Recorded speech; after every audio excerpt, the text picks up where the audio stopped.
Jason Klagstad, and I am 73 years old. I come from actually Chicago, but moved up when I was 10 years old to Milwaukee, Wisconsin. I grew up in Bayside, and right now I live right next door to the Banerjees in Brookfield, Wisconsin. What my profession is I'm actually a lifetime musician. I'm a guitar player. I'm on over 100 albums, number of movies. I grew up with some of the people from Tom Petty and Talking Heads, but I wound up, while raising kids, operating music stores and then running marketing companies that do event marketing. Currently, although I'm retired, I still am very active in music. I play in 5 bands, and I manage 3 dogs and a wonderful wife named Linda Klagstad. Okay, so for my first question, I want to ask, how was life growing up in Milwaukee all those years ago, and how do you feel Milwaukee has changed since then? Well, that's a difficult question, because I grew up in a very exclusive suburbs and went to Nicolay High School, and I really was not exposed to a lot of Milwaukee's history. Milwaukee is a very interesting city in that it is the most segregated city in the United States, but that's not what my upbringing showed me. So it's really tough for me to comment on that, although it's undergone many, many changes, and during my lifetime I've lived in many different parts of the city. My early life was sequestered, so it's a difficult question to answer. Yeah. Milwaukee is definitely very historical though, like all the buildings. Yeah, as far as the buildings and everything, I prefer a lot of the older architecture to the modern architecture. I guess I'm not a fan of a lot of the square box architecture nowadays. I love the 100-year-old ornate buildings with the iron block building. Much prefer older architecture. Okay. And when you were growing up, what did you do for fun? Because these days kids just like watch their phone for fun. So what did you do for fun? Well, I didn't watch my phone. My phone was very boring. It was a dial phone. What I did for fun, I have a very interesting father. My father built go-karts for us, and we would race the go-karts around the circle where we had up in Bayside, and the police would chase us. Uh-oh. And then my father, very interesting man, he actually was a graduate, he went to MIT until they threw him out for thermiting railroad cars to the tracks with thermite, which is a very high temperature explosive. But because he was such an interesting guy and very, very bright guy, he believed his son should have explosives. So at 13 years old, he signed for perchlorates and nitrates, and I would actually, with his permission, blow up adjacent vacant fields. Yeah, just a lot better than scrolling around on cell phones. So the police knew me very well, and they understood that my dad is a little out of the ordinary, and he's great. I helped my father build a biplane in our basement, which is an unbelievable, unforgettable experience to watch your father build a biplane. As he was deeply involved in the military, he's also a darn good shot, and every time that our family moved, he would set up 2 things. He would set up a gun range in our basement and a ping pong room. So I became really good at ping pong, and I learned how to shoot at a very young age. So that's what I did for fun. That's better than what I do for fun. Where did you get the materials to build the plane from? Well, so he was probably in his 50s when he was doing that, in the mid-70s. And back then there was no internet, no cell phones, no nothing. Everything was done by catalog. So you had to find out where catalogs are by looking at other catalogs, order the catalogs, get the catalogs, order them, write a check, wait till the stuff came in. So this applies to all of the steel and all of the wood and all of the fabric and all of everything had to be done by catalog and phone. It was really arduous. Yeah, unbelievable. Years took to do that. And despite all that, he's still... That's right. And it was because he's a brilliant, brilliant man, and he taught himself all these things, how to build that plane. Sure, if you will, it's 1968, the summer of love. That's what they called it.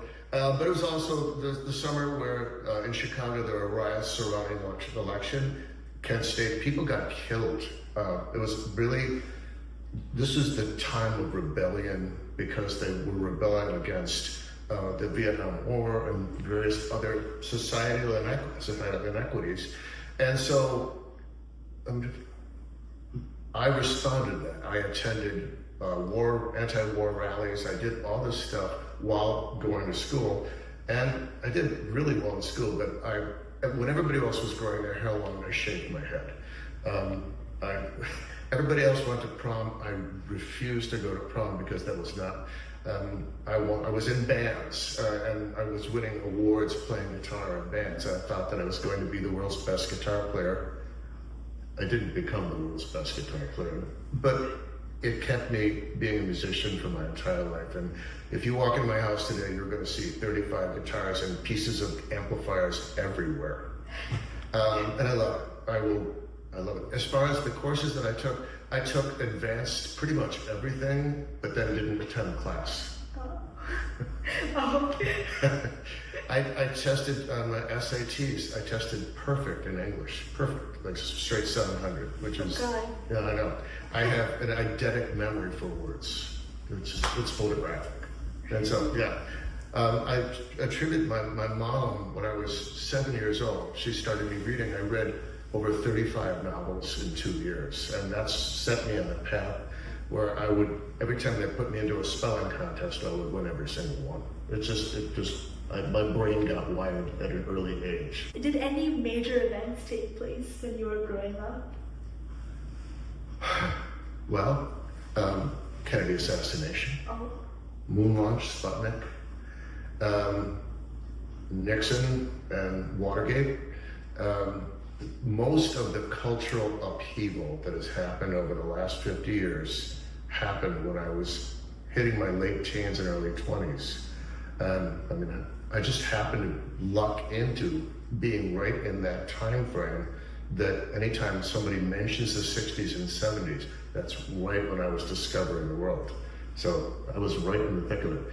As far as, musically, I saw Jimi Hendrix 3 times.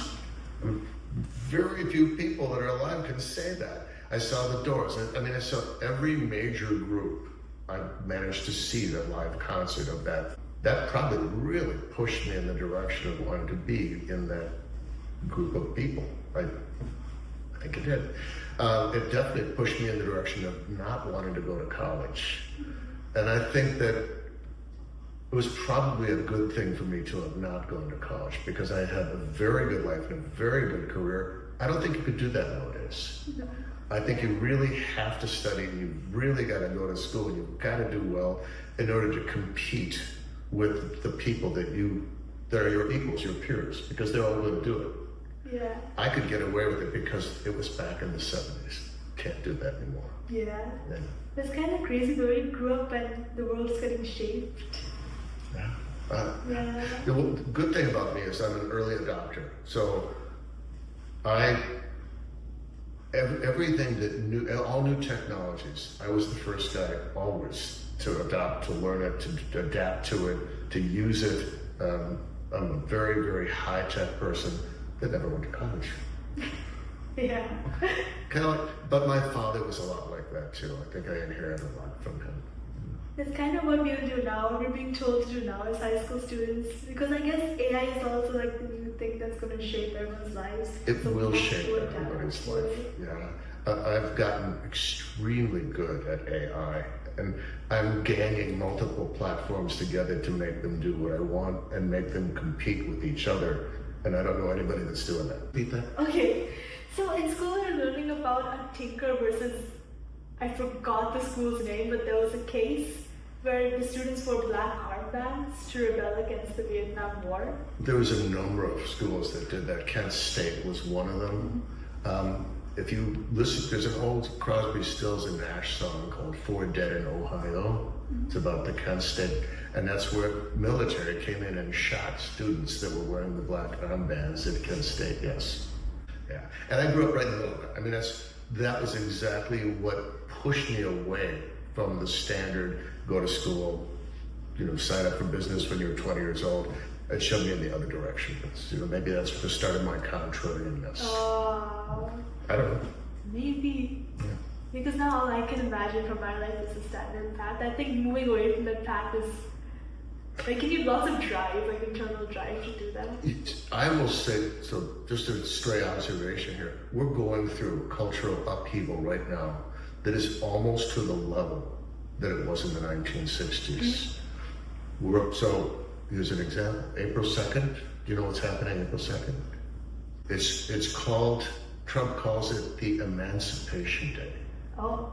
If you Google Emancipation Day, it's when all of the global tariffs, reciprocal tariffs get put in place that will collapse large sections of the American economy. Google it. Okay, I'll Google it. That doesn't sound good. Emancipation Day, April 2nd. Okay. The cultural upheaval. So I've been able, using 4 different AI platforms, to game out the next 4 months. And when you do that, and you put in deporting 10 million people, you put in reciprocal tariffs, and the people that were just deported to El Salvador, prison in El Salvador, if you keep on doing that, and you put all those things together, you wind up with a cultural upheaval, the likes of which we have not seen since the 60s. So you're right in the middle of it. You don't realize it yet, but you're right in the middle of it. Okay. Yeah, I had. It's okay, but I am. The AI platforms allow me to put in just almost like a mathematical formula. You put in what is being done here, here, here, here. Game this out month by month by month by month, and that's what I'm doing. So I'm sort of predicting the future based on everything we know. Did you create the model? Yeah. God, was it hard? No, because I use AI to tell me how to create the model, and then I vet that using other platforms to correct the first one until I wind up with a distilled version that's completely correct. That's extremely interesting. It's really interesting. That's so cool. Yeah.